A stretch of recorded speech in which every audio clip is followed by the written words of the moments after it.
Hey guys, so every summer for the last few years I've been doing an updated favorite Christian fiction books that I've read. It's not really updating the list, I'm making a whole new list. These are my favorite Christian fiction books that I've read in the last year. Now there's definitely a bit of a theme here looking at my stack. There's a lot of like historical fiction and mystery suspense. That's mostly what it is. I really wish I could find more Christian fantasy. Fantasy is not my favorite genre, but like even Christian sci-fi, could that be a thing? I've read one that I think is. Yeah, I wish there was more different types of books represented here, but it is what it is. So let's get into it. This is in no particular order. I was kind of being OCD here and kind of put them in a color order based on the spine. So we're going in that order. The first one is my favorite. So this is my favorites from the last year, so like kind of like July to July. So my favorite book of last year was a Christian fiction book, and this is The Edge of Belonging by Amanda Cox. This was my first introduction into Amanda Cox. Her The Secret Keepers of Old Depot Grocery was released afterwards, and a lot of people like that more. It almost made this list, but this one was better in my opinion. That's not a common opinion. So in this one we follow a woman named Ivy Rose. It is dual timeline. She has come back to her hometown because her grandmother has passed away, and I think, oh no, she was cleaning the house out for her grandmother. I was gonna say she left the house to her, but no, she has to clean the house out. And she comes across some trinkets that seem to be a little suspicious, kind of have to do with her past. And then we're going 24 years earlier. We follow a man named Henry who is homeless and comes across a baby, which you find out very quickly is actually Ivy. Yeah, and he tries to hide the fact that he has her because he knows that he's homeless, so that he's not really the best person to be looking out for this baby, but he forms a connection with her.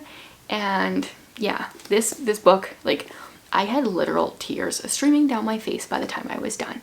So I loved this book so very much. Next up is very different in some ways because I never expected a Susan May Warren book to be on here because I feel like she is mostly a Christian romance writer. And while this book says romance on the back, it really isn't. So in You Don't Know Me, our main character is a woman really, who has been in witness protection for the last 20 years. And she decided not to, or wasn't allowed to, I don't remember exactly, tell her husband about it. She ended up getting married afterwards, and now her past is kind of coming back to haunt her. The reason that she's in witness protection, he is now out, and they're worried that he's gonna come after her. And she now is like married and has like teenage children. And what is so fascinating to me is you find out in the, oh man, and I had tears in this too. So okay, I'll get to what I was gonna say was fascinating. But there is one point where our main character, Annalise, ends up phoning her mother. Yes, because her parents knew she was in witness protection, but she wasn't allowed to contact them, and it's been 20 years and she's never contacted them. Oh my goodness, every time I talk about this, it just like makes me tear up. So she phones her mother, and she doesn't say anything because she's not allowed to tell her that it's her. But I don't even know why this makes me tear up. She just listens to her mom's voice, and like her mom knows it's her. I love that. Anyway, what is really cool is the note from the author says, "This novel began on a flight to Portland. I sat next to a woman who was fidgeting in her seat, clearly distraught at some turmoil in her heart. After a few nudges from the Lord, I leaned over to ask her how she was and why she was going to Portland. She says, to say goodbye to my daughter who is going into the witness security program." Like, are people allowed to say this to other people?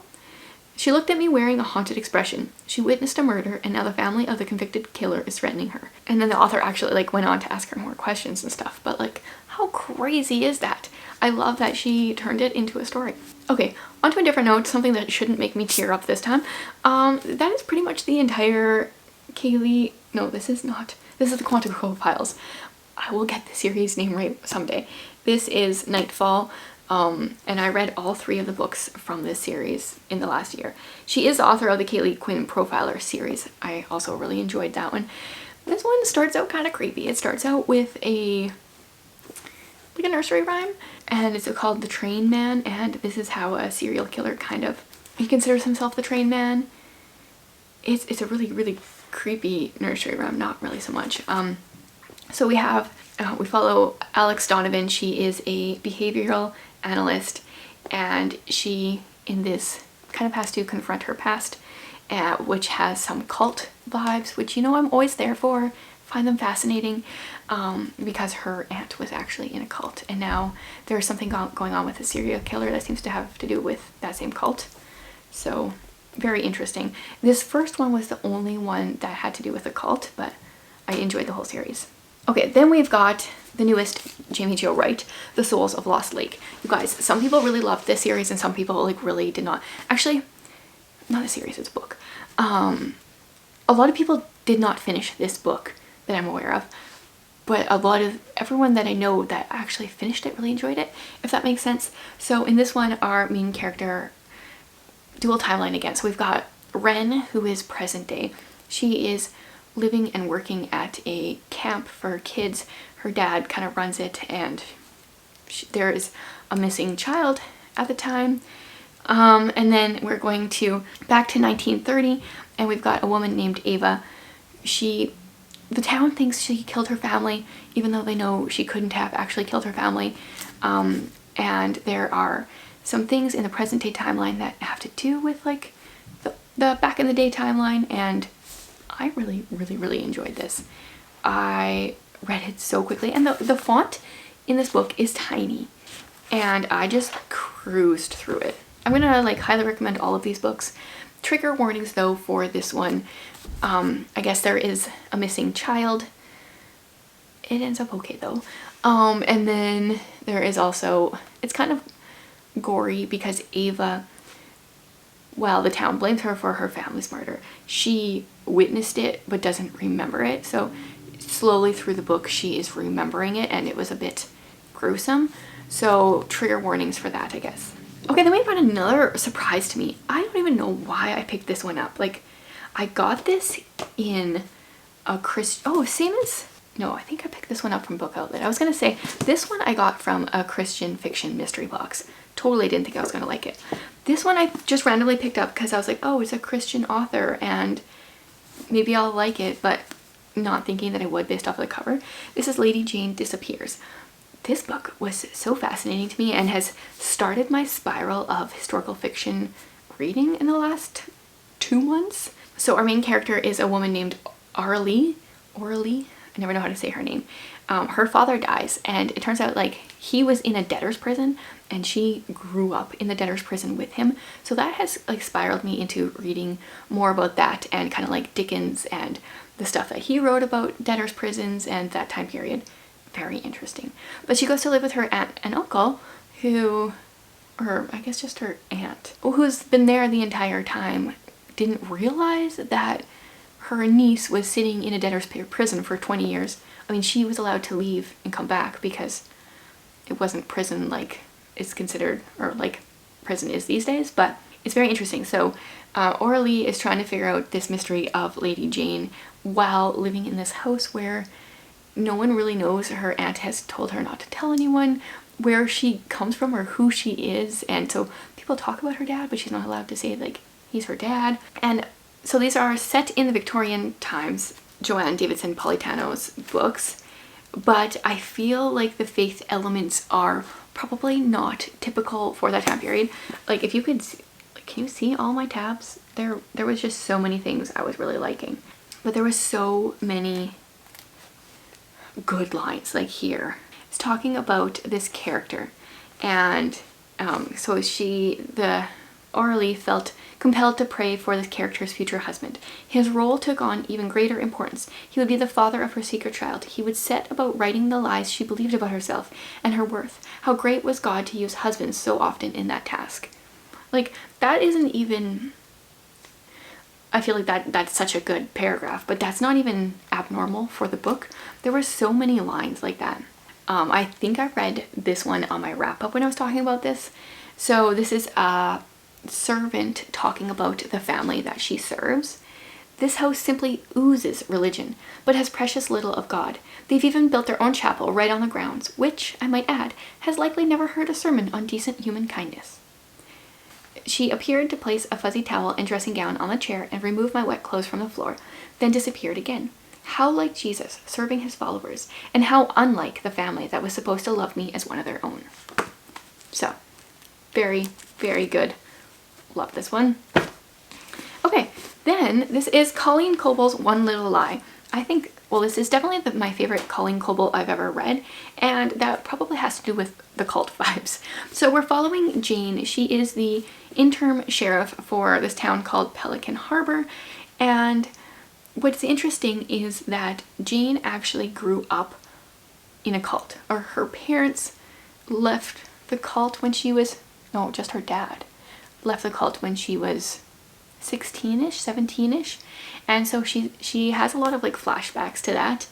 So it's been 15 years now since she escaped from the cult, and her mother refused to leave, so her mother's kind of like still there. And then her father was the previous sheriff of the town here, and he is arrested for theft and implicated in a recent murder. I really want to reread this book. I saw a few of the like maybe twists coming. I don't really know sometimes with Christian suspense, are things really supposed to be twisty? Are you supposed to see them coming? But I still really like how it turned out. So yeah, that's one Colleen Coble that I've actually really enjoyed.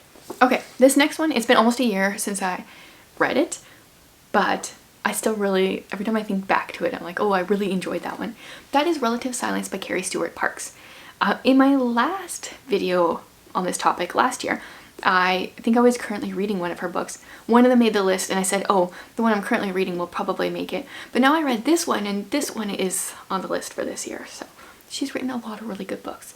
So she writes Christian suspense, and what I really enjoy is that her books, for the most part, are very light on like the Christian romantic suspense, which I feel like just has a formula, and she does not go with the formula, at least not in most of her books.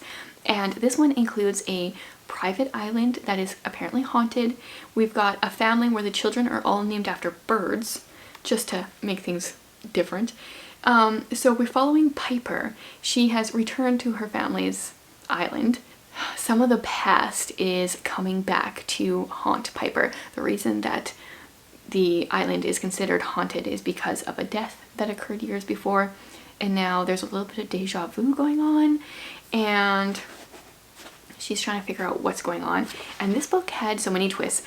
I love that about Carrie Stewart Parks. The first book I read of hers that I ever read of hers was the first book in the Gwen Marcy series, and the twist in that book is like my favorite twist that I've ever read, because it's something I always wanted to read, but no one ever wrote that kind of book, and I'm so glad that she did. And this one was just constantly like back and forth, and I don't know what's going on. And whereas when I was talking about how I felt like I could see the twist coming, I didn't see the twist coming, and I love that. Okay, the last book on the list, and if you've watched my last 4 videos, I've been talking about this book, so it should be no surprise. It is All Manner of Things. So this is fiction set in 1967 in the States. Our main character is Annie, and her older brother Mike has just enlisted in the Vietnam War, and she's got a younger brother, and then her father left their family 12 years prior because of, I can never think of like the right word. He fought in the Korean War, and he's kind of like been haunted ever since, and just can't seem to, he decided that his kids would be better off without him. They would just be better off with their mom and not having him in their lives, which I disagree with. But our main character Annie, she's working at a diner and kind of just going through life, talking, letters interchanged between her and her brother.